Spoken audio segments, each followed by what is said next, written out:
Assalamualaikum warahmatullahi wabarakatuh. Hai Sobat Podcast Belum Corner, balik lagi bersama saya Surya Rahma. Tidak terasa ya, kita sudah di penghujung tahun 2025, tepatnya sudah di Desember 2025.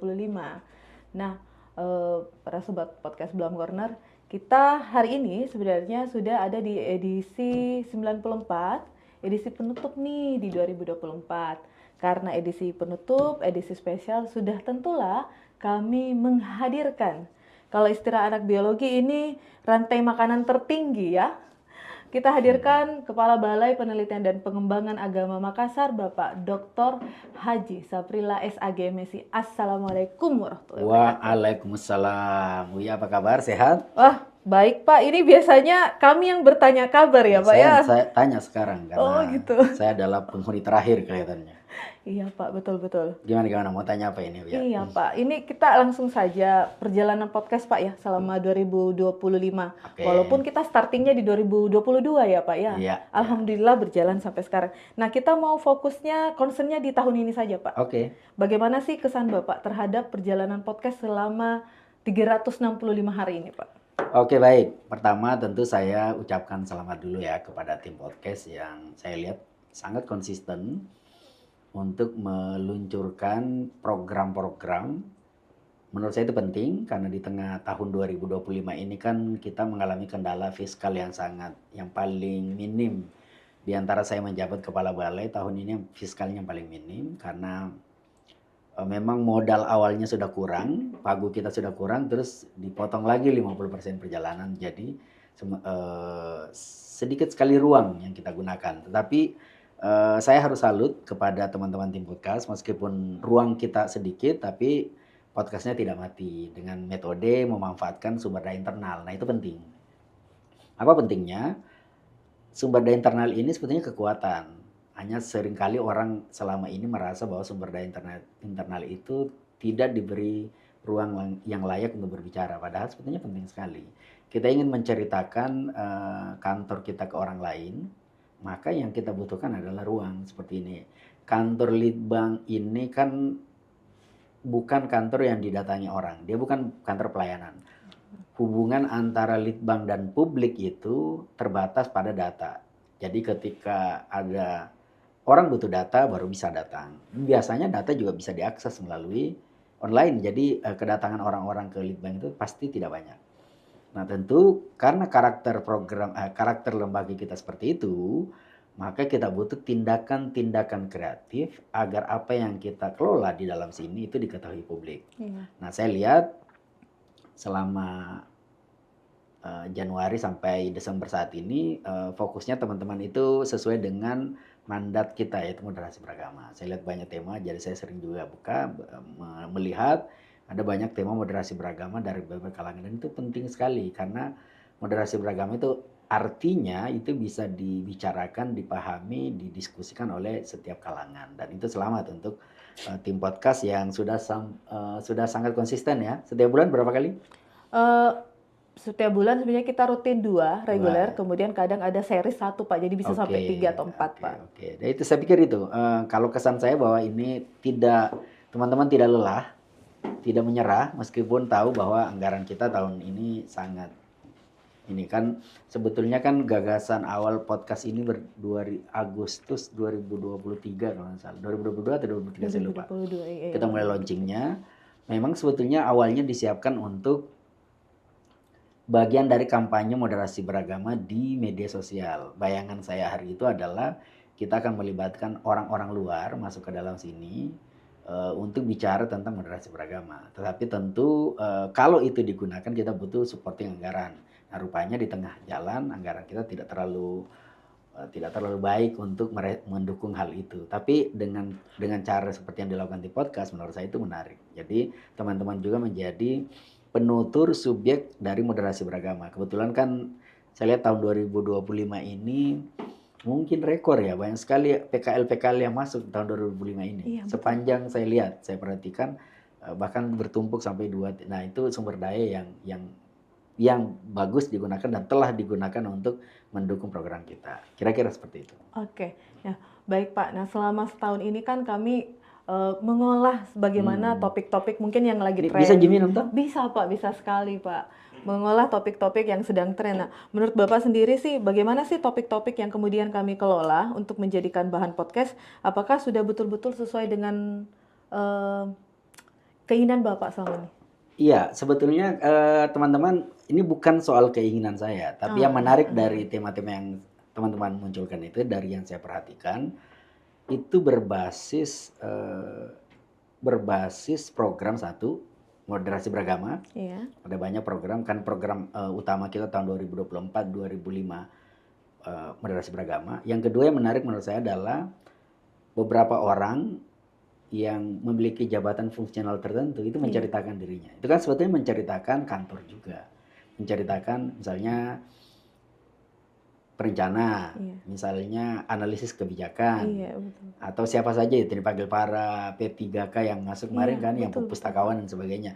Itu kan sebetulnya seperti podcast ini seperti menjadi etalase di mana orang-orang yang ada di dalamnya itu menceritakan tidak hanya core-nya tetapi juga supporting-nya. Jadi core kita kan moderasi beragama nih, tapi supporting kayak moderasi beragama itu sebagai core, sebagai program itu tidak bisa diluncurkan begitu saja. Kita butuh paling tidak perencana untuk merencanakan perahunya sehingga moderasi beragama ini jalan. Tapi di ujung kita juga butuh analis kebijakan untuk menyimpulkan atau menganalisis hasil dari perjalanan moderasi beragama itu. Dan saya lihat tema itu sudah muncul dari berbagai sisi dan menurut saya itu menarik. Jadi bukan soal keinginan saya tepat atau tidak, tapi bahwa teman-teman mengolah tema berdasarkan arah DLA ini kemana. Meskipun kita masih transisi, tetapi core kita itu moderasi beragama. Nah, di antara itu tentu saja moderasi beragama menjadi intinya. Gitu, kira-kira seperti itu ya. Oke, Pak, kan tujuan awal podcast ini selain menjadi ruang berekspresi Bapak dan Ibu sekalian SDM ASN yang ada di Balai Penelitian dan Pengembangan Agama Makassar juga meruahnya kan untuk men-syiarkan program-program yang kita miliki nih Pak. Nah, sejauh ini Pak, kalau misalnya kita mau mereview dari pertama kali, saya ingat betul Pak, Agustus. Agustus hari itu setelah kita upacara. Iya Pak, betul. Agustus pada saat itu. Sampai di tahap ini. Apakah kemudian podcast yang kemudian dikelola Bapak Ibu sekalian ini sudah setidaknya memberikan dampak kepada publik atau memberikan citra kelembagaan dalam hal melaksanakan tusi-tusi kelembagaan, Pak? Jadi kalau mengukur dampak itu sebetulnya yang bisa memberikan penilaian itu publik. Oke, baik. Karena mereka yang terdampak. Kalau kita kan hanya menganalisis kemungkinan ini penting. Nah, kalau dampaknya, tentu saja pertama dampaknya di dalam internal itu bahwa lembaga kita itu aktif, itu satu. Sehingga mandat atau kewajiban di Perkin, misalnya di Perkin yang mewajibkan sekian konten itu bisa dipenuhi. Iya, betul. Kalau tidak salah 400 lebih. Iya, betul. Dan itu bisa teman-teman penuhi. Artinya kan secara kelembagaan dia dampak utamanya itu dia bisa memenuhi Perkin di bidang itu. Tetapi kalau dampak ke publik, tentu saja sebetulnya ini mungkin catatan bersama di ke depan tentang bagaimana view-nya tinggi, view-nya naik. Karena kan dampaknya di situ. Iya. Jadi meskipun kita bilang dampaknya bagus, tapi kalau viewersnya misalnya sedikit, orang pasti bilang ini hanya omong doang gitu. Iya. Nah, tetap artinya teman-teman kalau ingin mengukur dampak dari luar lebih objektif keluar. Kalau kita pasti bilang berdampak bla bla bla. Kita bisa menyusun argumen yang mengatakan kita berdampak, tapi yang menentukan dampak. Kalau dampak ya. Iya, betul, kalau teori dampak itu adalah publik. Nah, sebetulnya teman-teman ke depan bisa kok melakukan riset kecil-kecilan. Tim podcast ini bisa melakukan riset kecil-kecilan untuk melihat apakah program kita itu memiliki dampak dan kita bisa mengukurnya sendiri. Nah, itu kira-kira. Jadi kalau pertanyaannya dampak, yang paling berhak jawab itu publik. Tapi kalau basisnya output, kita bisa jawab. Output itu adalah apakah program kita memenuhi output. Output kita itu sederhana, Perkin. Jadi kalau Perkin kita terpenuhi, berarti output kita terpenuhi. Anggaran yang kita rancang dari awal itu sesuai dengan outputnya. Tapi kalau dampaknya, nah itu publik yang harus, publik yang kita sasar. Publik kita kan kalau kita mau petakan publik kita itu sebetulnya kita bisa petakan satu publik di dunia pendidikan, satu publik di dunia masyarakat, kan polanya seperti itu. Nah, anggaran kita kan juga basisnya itu fungsi agama dan fungsi pendidikan. Nah, saran saya untuk lebih tahu dampaknya, kita buat tahun depan ini semacam riset kecil-kecilan. Nah, yang kedua, strateginya penting. Teman-teman seperti ini, saya sudah sering bilang, tapi mungkin masih belum jalan. Kita perlu kegilaan yang lebih untuk men-share. Karena tanpa itu podcast kita akan kita hanya bicara terus tapi tidak didengarkan. Salah satu strateginya di awal adalah menciptakan algoritmanya. Jadi sebetulnya teman-teman harus belajar bagaimana caranya supaya podcast itu algoritmanya kena. Algoritma itu kan tekanannya adalah dia selain tema dia juga membangun emosi. Jadi kayak musik, capture yang relevan, misalnya ada satu ada satu narasumber bicara tentang bencana alam, katakanlah seperti itu. Kemudian kita edit itu dengan menyertakan gambar-gambar bencana alam. Kelihatannya itu bisa memantik algoritma. Nah, kalau algoritmanya kita bisa kena, sebetulnya pekerjaan menjadi ringan karena dia kan akan terakumulasi terus-menerus dan akan terpencar ke. Nah itu pasti dampaknya akan terasa. Nah, itu menjadi pekerjaan kita bersama. Bagaimana membuat selain langkah pertama adalah kita harus menonton diri kita sendiri. Iya, betul. Kan kelihatan kan view kita banyak berarti banyak tidak nonton. Meskipun Uya share banyak tidak buka. Like itu teman-teman wajib like sendiri dirinya, tidak masalah, itu menjadi poin pertama. Nah, yang kedua, saya selalu bilang kita ini kan punya banyak grup. Grup keluarga, grup teman, grup hobi. Nah, kita bisa share aja. Saya lakukan itu secara personal di tulisan-tulisan saya, kan ngirim tuh kemana-mana. Betul. Ngajak untuk ngirim. Dan seringkali kalau temanya ngena, itu orang buka. Kalau temanya tidak ngena, ya tetap saja di situ. Tapi tidak apa-apa. Itu kan bagian dari metode. Orang Indonesia ini, riset orang Indonesia, daya baca orang Indonesia itu 0,0001. Dari 1.000 orang, hanya satu yang membaca. Tapi itu sudah banyak di Indonesia ini. Karena 0,001 itu 1.000 dari 1.000 orang, satu orang yang mau membaca. Sebenarnya kalau diakumulasi itu sudah jutaan. Karena penduduk Indonesia banyak sekali. Iya, betul. Nah, tapi artinya itu potensi. Ada. Nah, mengapa orang Indonesia tidak senang membaca? Karena budaya kita itu berbicara lebih tinggi daripada membaca. Sehingga Indonesia itu netizennya dikenal sangat galak karena budaya ngomongnya lebih tinggi daripada budaya membacanya. Tapi berbahaya kalau budaya seperti ini muncul karena tidak dibarengi dengan literasi. Nah, karena itu teman-teman butuh strategi untuk memaksa dalam tanda petik orang membaca. Caranya adalah memetakan jejaring. Kita kan sudah banyak jejaring ini. Iya Pak, betul. Produksi kita itu misalnya di Moving, kita punya jejaring sekolah. Kan sebenarnya teman-teman boleh kok meminta salah satu orang PC ya atau agen lah di setiap sekolah itu untuk dikirimi tulisan. Dikirimi podcast kita. Iya. Tapi ingat sekali lagi, podcast yang Anda kirimkan itu sebaiknya potongan. Iya baik. Karena kalau rekaman full 1 jam kemungkinan besar tidak akan dibaca karena tidak akan dilihat karena karakter kita itu, ingat ya, setelah media sosial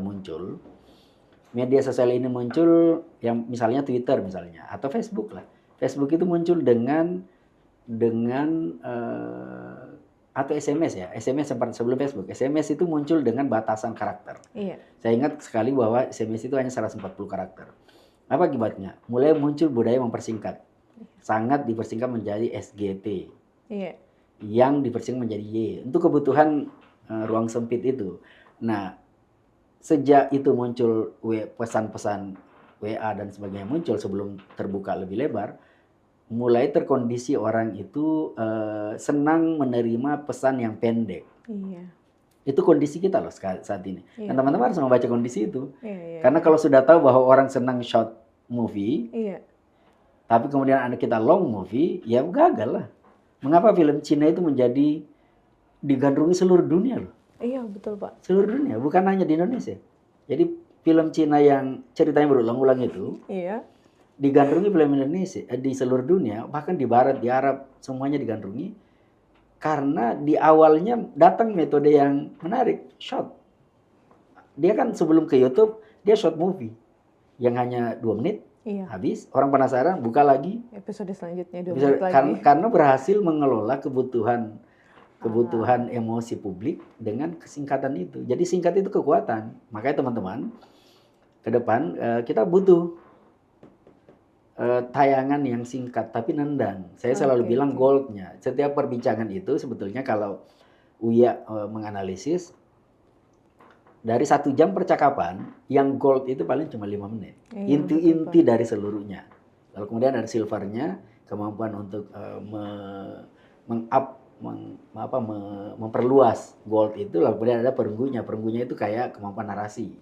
Nah, tapi sebetulnya ketika orang berbicara, misalnya kita hari ini bicara katakanlah 30 menit. Iya. Tapi kan yang kita bicarakan bagaimana podcast kita berkembang. Iya, nah, betul. Berarti dari nanti tim editing bisa melihat, oh bagian ini saja saya ambil 2 menit, share ke publik, tapi sertakan link ke yang panjang sehingga orang tahu apa sih aslinya.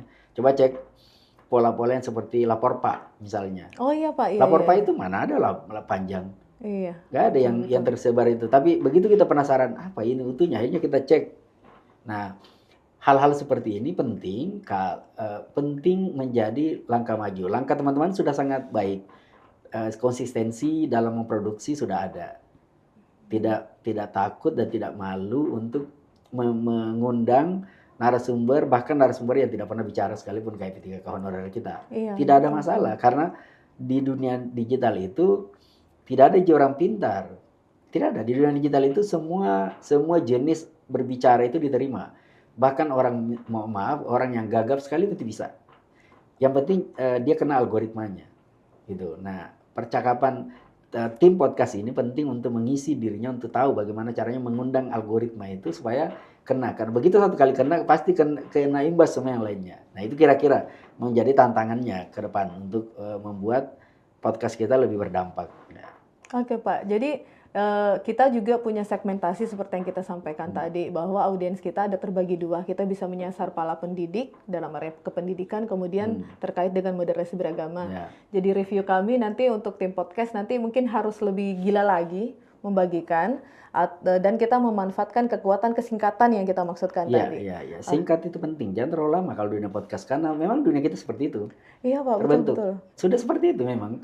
Begitu kita lama, ditinggalkan. Iya, betul. Begitu kita terlalu mengambil banyak kuota, ditinggal. Nah, sementara podcast lembaga negara itu selalu tidak menarik minat publik. Tidak ada podcast lembaga negara yang menarik publik. Tidak ada. Tapi itu justru menjadi tantangannya. Bagaimana caranya supaya podcast lembaga negara itu bisa menarik publik.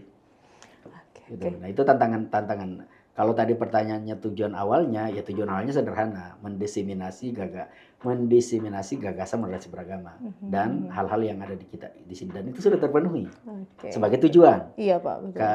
Kan tadi kan output dan dampak itu penting ya. Iya. Sebagai tujuan yang berbasis output sudah terpenuhi, tapi dampaknya saya yakin belum.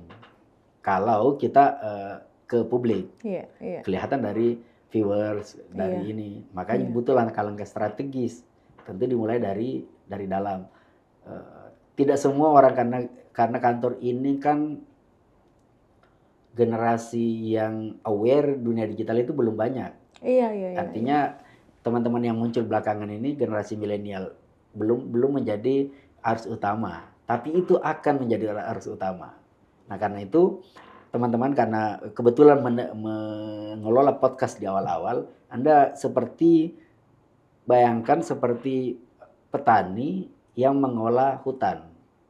Anda ini saat ini. Jadi Anda menebang pohonnya, bla bla bla, membuat ladangnya, menciptakan ladang dan pelan-pelan menanam bibit. Yang ngambil nanti 10 tahun ke depan. Kalau konsisten. Iya. Tapi kalau ditinggalkan, ya pohon itu yang hama-hama tadi tumbuh lagi gitu. Nah, kira-kira seperti itu ya. Oke, baik Pak. Pak, penanyaan penutup ini mungkin ada sedikit review tentang yang pertama tentang tim podcast sendiri, kemudian sumbang saran sih Pak, ada tidak ya ide-ide atau tren-tren yang mungkin kita bisa proyeksikan menjadi pembahasan atau isu yang mungkin bisa menjadi catatan untuk podcast 2026 Pak? Oke, sebetulnya saya punya pengalaman menulis kayak Saleh di media sosial, di media online. Iya. Eh, Kita memang harus FOMO. Oke. Itu memang kalau mau terlibat di dalam dunia ini memang harus FOMO. Artinya begini, kita memang harus berbasis isu. Isu yang sedang, misalnya isu yang kalau teman-teman melihat sekarang, isu apa sih yang sedang gila di Indonesia? Ijazah Pak Jokowi. Iya, iya, iya, Itu iya, Pak. paling semua podcast yang membahas ijazah Pak Jokowi itu pasti memantik banyak ini. Tetapi karena kita lembaga negara tidak usah yang seperti itu. Ini contoh saja. Iya. Karena kita lembaga negara bukan podcast yang mencari cuan, kita juga tidak boleh terlalu FOMO. Nah, tetapi kayak berita apa namanya gempa bumi, banjir yang terjadi di Sumatera itu boleh kita bahas dengan pendekatan ekologi. Oh iya, ekoteologi bagian dari Ekoteologi. Kementerian Agama, Pak. Betul, Tapi betul. memang itu dibutuhkan sekali lagi tahun depan semoga anggaran kita normal, kita bisa mengundang narasumber yang baik gitu ya. Kan sebetulnya kalau dan itu mungkin saya sudah pikirkan bahwa influencer-influencer yang ada di Makassar ini itu bisa menjadi pemantik. Oh iya, betul. Karena dia bisa bahkan bisa saja tandemnya Uya. Oh, Misalnya Nojeng ya, kita sebut saya namanya Nojeng, iya. menjadi tandemnya Uya. Secara rutin kita panggil untuk menjadi host bersama dengan Uya, kayak 2 orang gitu, Iya, ada iya. tamu 1 orang, Oh iya, iya. yang akhirnya dia menjadi tandemnya Uya gitu. Nah, penting seperti orang-orang yang punya magnet apa namanya, magnet media sosial itu diundang. Nah, itu kalau sarannya. Tapi kalau itu intinya FOMO. Jadi teman-teman harus peka, oh tema apa yang sedang diperbincangkan orang luar, kita ikut. Nah, Kiai Saleh yang saya tulis itu ikut tema yang diperbincangkan orang, diperbincangkan Kiai Saleh di dalam ruangnya di situ, sehingga biasa kadang-kadang menjadi perdebatan. Karena menjadi perdebatan kita enak masuk. Nah, tapi kalau itu yang mau dilakukan, kita butuh kecepatan. Iya, Pak. Jangan sampai sudah lewat isu baru kita muncul. Oke, iya betul. Kita butuh kecepatan gitu, karena sekali lagi memang di dunia seperti ini yang dibutuhkan adalah akselerasi. Akselerasi dalam artian cepat merespon isu dan kemudian cepat juga mendesain pola-pola yang mudah diakses. Dan menurut saya modalnya sudah ada. Teman-teman sudah editingnya bagus gitu. Cuma mungkin itu masih panjang. Oke.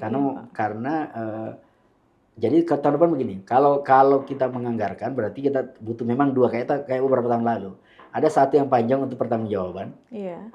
Karena misalnya kalau kita bayar orang 1 jam, Iya, Pak. memang harus ada butuh 1 jam itu bukti. Iya, betul. Nah, tetapi untuk di-share ke publik, ke media sosial kita butuh capture. Dan capture ini terserah teman-teman mau ambil yang kemarin itu didaur ulang saat ini juga masih bisa. Kan tidak harus misalnya setelah dicek kayaknya misalnya beberapa wawancara dengan AK, perencana, P3K yang lugu-lugu gitu di capture ulang gitu. Dibuat tema ulangnya sehingga itu bisa memantik. Nah, intinya podcast kita sudah berjalan baik gitu. Ibarat anak kecil, dia sudah pandai berjalan, tapi belum bisa berlari gitu.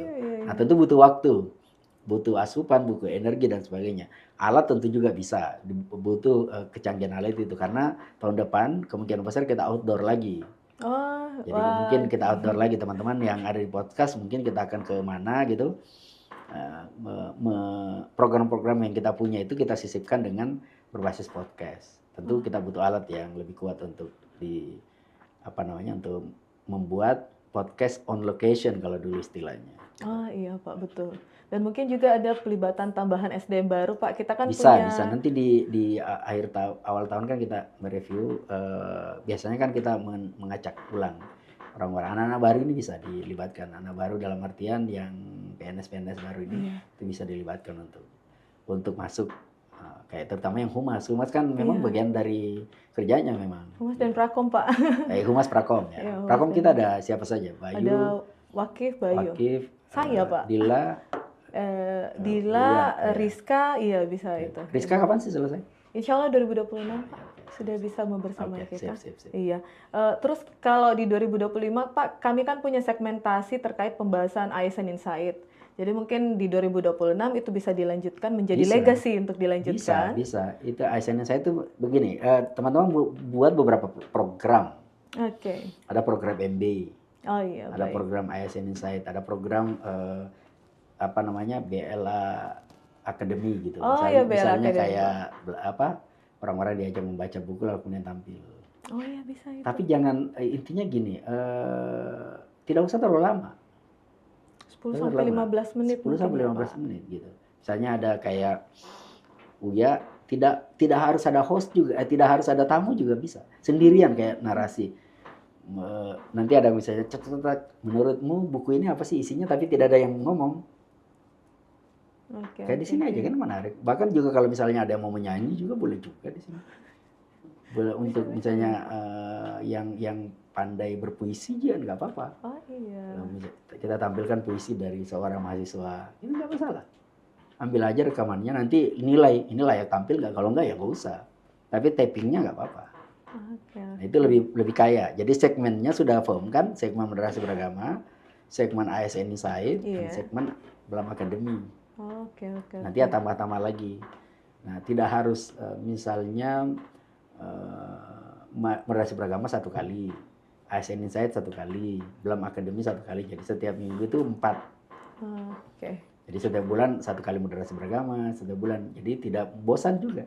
Iya Pak, jadi misalnya ada 4 program yang kita luncurkan setiap minggu. Iya. Jadi seolah-olah programnya bulanan. Iya, betul Nah, Pak. kira-kira seperti itu yang bisa. Oke. Dan apalagi kalau moderasi beragama nanti misalnya fokus untuk moderasi beragama kita on location.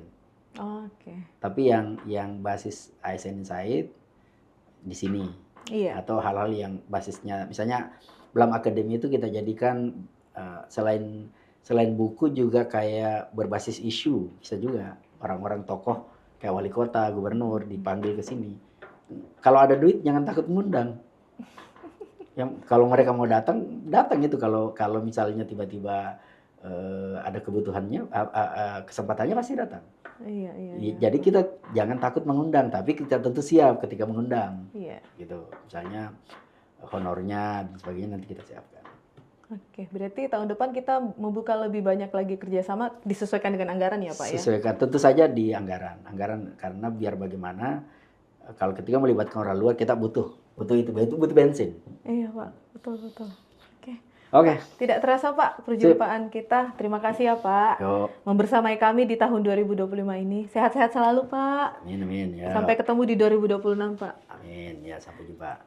Iya, baiklah Sobat Podcast Belam Corner. Demikianlah perjumpaan kita untuk edisi 1 tahun ini. Sampai ketemu di 2026. Sehat-sehat selalu dan tunggu saja siapa tahu ada teman saya ya Pak ya menjadi host baru yang bisa selang-seling. Jadi para Sobat Podcast Belam Corner mungkin akan ketemu nuansa baru, ketemu lagi hal-hal baru seperti yang disampaikan Pak Saprila. Dan kita ketemu lagi dengan tema-tema yang terbaru. Oke, wabillahi taufiq wal hidayah. Wassalamualaikum warahmatullahi wabarakatuh. Waalaikumsalam warahmatullahi wabarakatuh. Waalaikumsalam.